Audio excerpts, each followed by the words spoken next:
Bienvenidos, es bueno estar con ustedes nuevamente. La mayoría de nosotros no lidiamos bien con las pérdidas. Queremos que las cosas vayan como queremos. Yo siempre quiero que las cosas vayan como yo quiero. Lo sé. Que vayan según lo planeado, que vayan como se esperaba. Entonces, naturalmente, cuando las cosas no lo hacen, duele. Y este dolor que nosotros sentimos se llama duelo. El duelo ocurre cuando nuestra imagen del futuro cambia sin nuestra aprobación. El duelo siempre se desencadena por una pérdida de algún tipo, porque la pérdida expone nuestras limitaciones, nos obliga a darnos cuenta de que no tenemos el control de prácticamente nada. La pérdida no discrimina y no pide nuestra opinión, no le importan nuestros sentimientos y no se puede desechar por muy fuerte que objetemos. La pérdida es algo que se arroja a nuestro regazo. No podemos canjearla ni regalarla, tenemos que cargarla. El trauma nos reservó un viaje. Nos gusta decir esto, que el trauma nos reservó un viaje que no pensábamos hacer. No estábamos listos para partir y no tenemos un itinerario para empezar las cosas. Para empeorar las cosas, ni siquiera sabemos cuánto durará el viaje o qué haremos en el camino. No sabemos quién vendrá con nosotros o cuánto costará. Esto no son las vacaciones de nuestro sueño en lo absoluto. Es más como un viaje de carretera al infierno. Para cualquiera de nosotros en esta sala que haya tenido que experimentar una pérdida, sabemos de primera mano lo difícil que puede ser el proceso de duelo. Algunos de nosotros hemos perdido seres queridos, otros hemos perdido algo más como nuestra inocencia o nuestra seguridad, o tal vez tú has perdido algo físico como el hogar donde vives. Independientemente de lo que sea que hayamos perdido, algo que nos ha sido arrebatado. La realidad de esto simplemente nos parece justa. Entonces protestamos por la injusticia de la pérdida y nuestro dolor resulta en una mezcla de emociones que combinan ira, miedo, tristeza, arrepentimiento y soledad. Surgen preguntas como ¿por qué? ¿Por qué eso me ha pasado? ¿Cómo puedo seguir adelante? ¿Alguna vez dejaré de sentirme así en la vida? Una simple búsqueda en línea de la palabra duelo dará como resultado miles de diagramas de lo que llaman el proceso del duelo. Por lo general se parecen a el diagrama bien organizado que está en el guía de campo que tú tienes. Un valle con las etapas del dolor claramente etiquetadas. Conmoción, negación, miedo, soledad. Pero en verdad, aquellos de nosotros que hemos pasado por eso, nosotros sabemos que el dolor rara vez es tan limpio o ordenado. No hay una manera fácil de procesar el duelo y no hay atajos. De hecho, creo que a medida que he crecido en la comprensión del tema un poco más, creo que ese es el motivo del dolor, que el dolor está diseñado para obligarnos a experimentar estas emociones difíciles y a procesar estas pérdidas. Quizás nuestro duelo se parezca un poco más al segundo diagrama en tu guía, como garabatos que saltan fuera de la línea de un libro de trabajo. Porque la complejidad del duelo combinada con la supresión de estas emociones fuertes que hablamos la semana pasada, estas dos cosas, la complejidad del duelo y tratar de no sentir esas emociones, que nos lleva a muchos de nosotros a evitar procesar la pérdida por completo. Y en lugar de embarcarnos en el viaje por carretera desde el infierno, tratamos de evitar el proceso de duelo.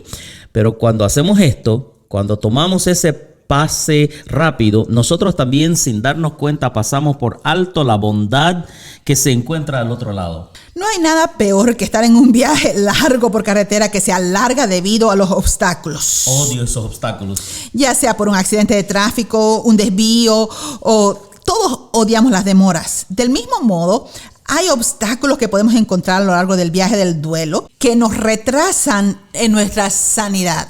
Exactamente. Así que el primer obstáculo que enfrentamos es el reemplazo. Nosotros aprendemos esta estrategia a una temprana edad. Supongamos que tenemos un pececito dorado que se muere y nuestros padres, para hacernos sentir mejor, nos dicen: no te sientas mal, te voy a comprar otro pececito. Y yo recuerdo que esto me pasó a mí. Tenía un pececito, se llamaba Doradito. Un momento, ¿tu pececito se llamaba Goli? Sí, no tenía mucha creatividad cuando era chica. Pero pobre pez, no es que haya muerto, sino que me da mucha pena que se llame Goli. O sea, lo encontré al pobre Doradito boca arriba y estaba triste. Y mis padres, en sus buenas intenciones, me decían: no llores, te vamos a comprar uno nuevo. Lo que estaban diciendo... Esto es una pequeña analogía de lo que la señal que envían diciendo: no reconozcas tu pérdida, no te agarres de esos sentimientos negativos, no los proceses todavía. Y eso nos lleva a pensar que podemos olvidar nuestro dolor y reemplazarlo. Y esa misma estrategia puede ser llevada a nuestros años adultos.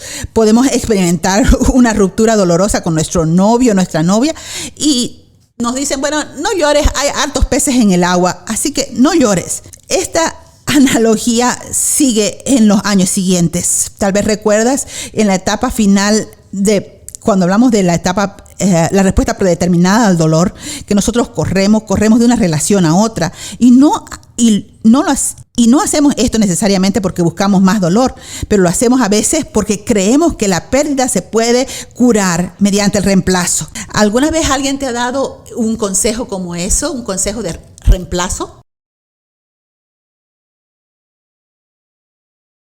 Podemos evitar este obstáculo del reemplazo al aceptar que las pérdidas no pueden ser reemplazadas. Cada relación es única y ninguna persona o cosa puede reemplazar a otro. Otro obstáculo que puede bloquear nuestra sanidad es la idealización, que a veces llamamos beatificación. Y es una tentación muy grande en el proceso de duelo y nos hace que nos estanquemos. Y es cuando convertimos a una persona que hemos perdido en un santo. Y eso va más allá de lo normal. Elevamos a alguien tan alto en nuestras vidas y la idealizamos. Y hacemos que nuestras vidas giren alrededor de rituales acerca de esa persona. Entonces empezamos a celebrar los aniversarios y hacer actividades para honrar a esa persona. Y cualquier dificultad que hayamos tenido con esa persona, tratamos de ignorarla y pensamos que solo podemos honrarla si la recordamos a esta persona como una ideal.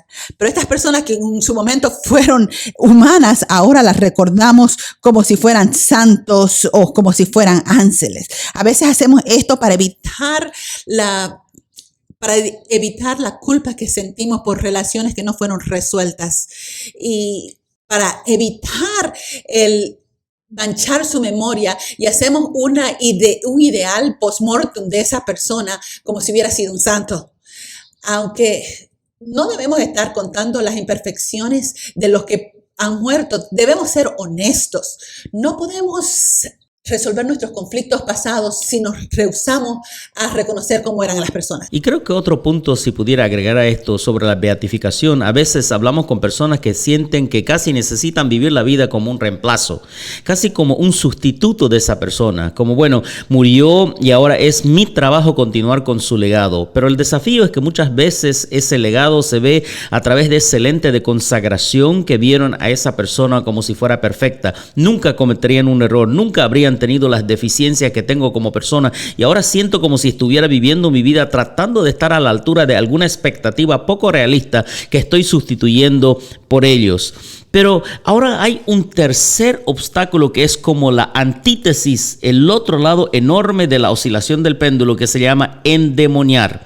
Endemoniar es un término que en realidad fue acuñado por estos chicos Russell Friedman y John James. Ellos escribieron ese increíble libro llamado The Grief Recovery Handbook, y en él discuten la tendencia de algunas personas, especialmente excónyuges, personas que han pasado por un divorcio o sobrevivientes de traumas, a convertir a la persona que perdieron en un completo y total monstruo. En lugar de verlos como una persona real que nos causó daño, los distorsionamos para que se conviertan en una pura maldad. Hacemos esto para algo así como protegernos del dolor de rechazo y la traición. Es casi como si somos capaces de distanciarnos emocionalmente de ese monstruo. Podemos negar que alguna vez haya existido. Tal vez incluso hemos pensado, ¿por qué iba a perder mi tiempo? ¿Por qué desperdiciaría mi energía en el duelo? Esta persona no es digna de mi dolor, no merecen el tiempo que tomaría llorarlo, ¿verdad? Pero esta es una forma de esto, una forma de negación, ¿verdad? Ya sea que valgan la pena o no, nuestro proceso de duelo todavía tiene que suceder, ¿cierto? Y por otro lado, podría comenzar a expresar claramente las heridas causadas por esta persona. Tal vez una vez pueda sufrirlo, pero a veces las personas perseveran, se atascan repitiendo el mismo monólogo de dolor sobre cómo esta persona hizo esto y esta persona hizo aquello, y son terribles y los convierten en ese monstruo realmente que están haciendo en realidad. No pueden entenderlo.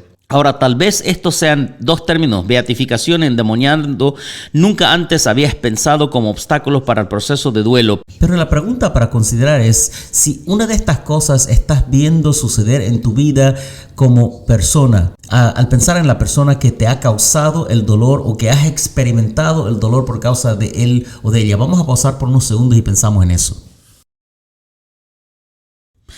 Evitamos a la beatificación o el endemoniamiento cuando decimos la verdad acerca de esta persona, tanto lo bueno como lo malo. Aprendemos ya a perdonar el dolor que nos han causado a pesar de esa categoría de endemoniamiento que le hemos puesto, y si son personas que hemos beatificado, llegamos a recordarlos con honra, con respeto, pero reconocemos que no son perfectos, que son humanos, y yo soy humano y no puedo vivir a la altura de una persona que no está aquí. Puedo tener una perspectiva correcta de la persona.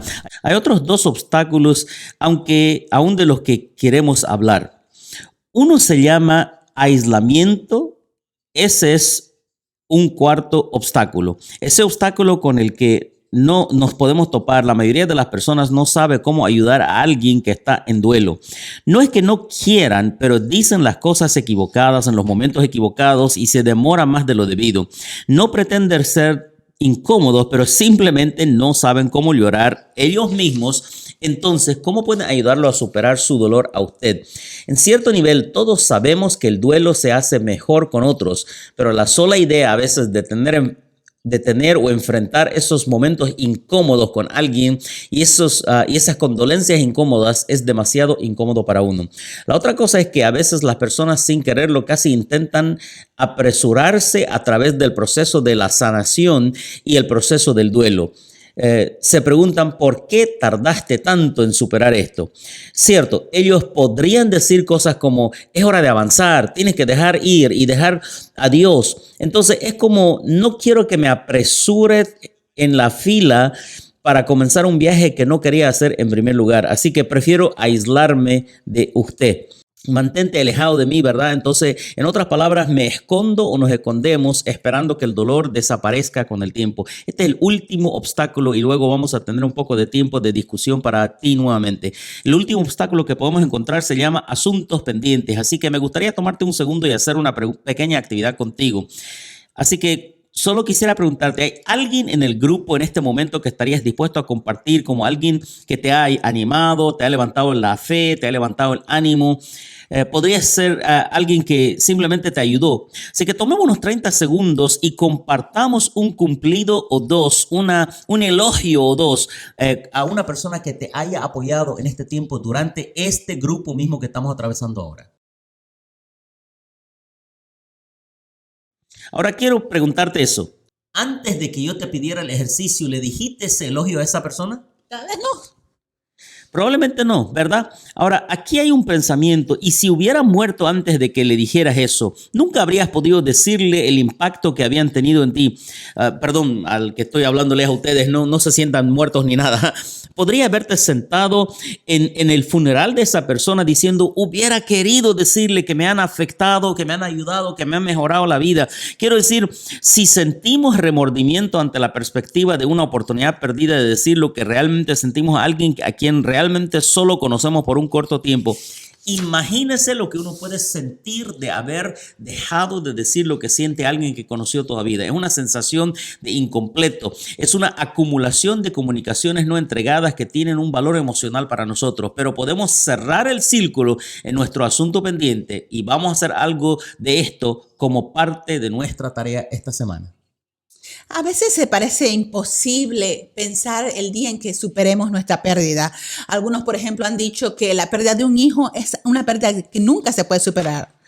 Pero el viaje a través del duelo se trata menos de sobrepasar la pérdida y más de atravesarla.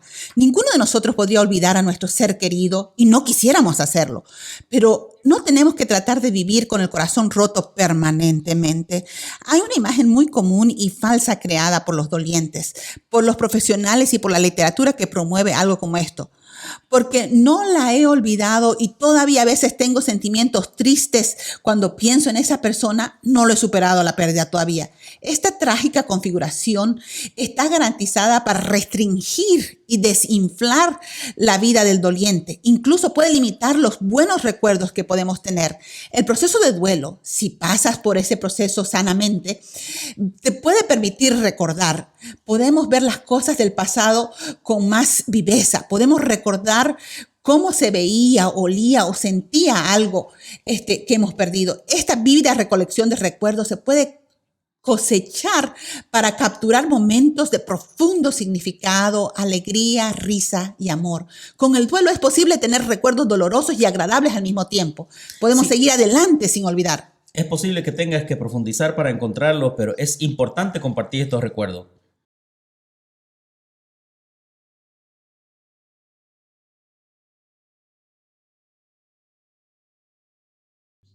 La pregunta es, ¿cuándo es el momento correcto para empezar a recuperarse? Hablar de nuestros recuerdos, tanto dolorosos como agradables, nos ayuda a procesar el duelo. Después del trauma, es posible que nos sintamos adormecidos e incapaces de describir el complejo cóctel de emociones que estamos sintiendo. Eso es normal, pero a pesar de ese adormecimiento, aquellos que están dispuestos a comenzar a hablar sobre sus circunstancias, comenzarán a sanar más pronto. Pero algunos de ustedes podrían decir, no estoy listo para comenzar a llorar todavía.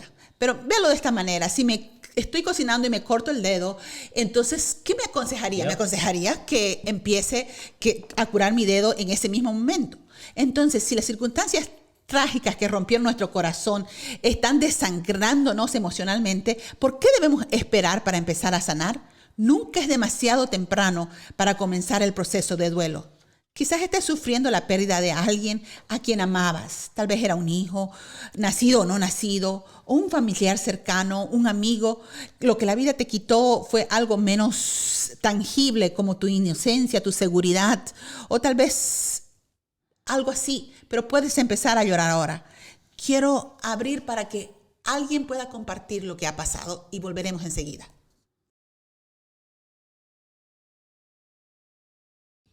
A veces es difícil determinar cuándo va a terminar nuestro duelo. Pero aquí está una regla.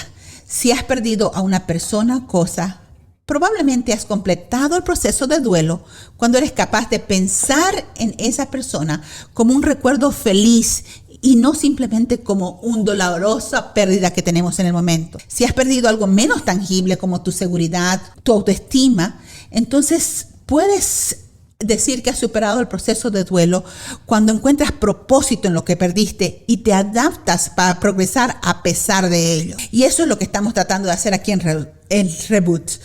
No hay una sola forma de hacerlo. Todos lo hacemos un poco diferente. Puede que sea como un viaje desde el infierno, pero eventualmente podrás llegar a tu destino y habrá valido la pena.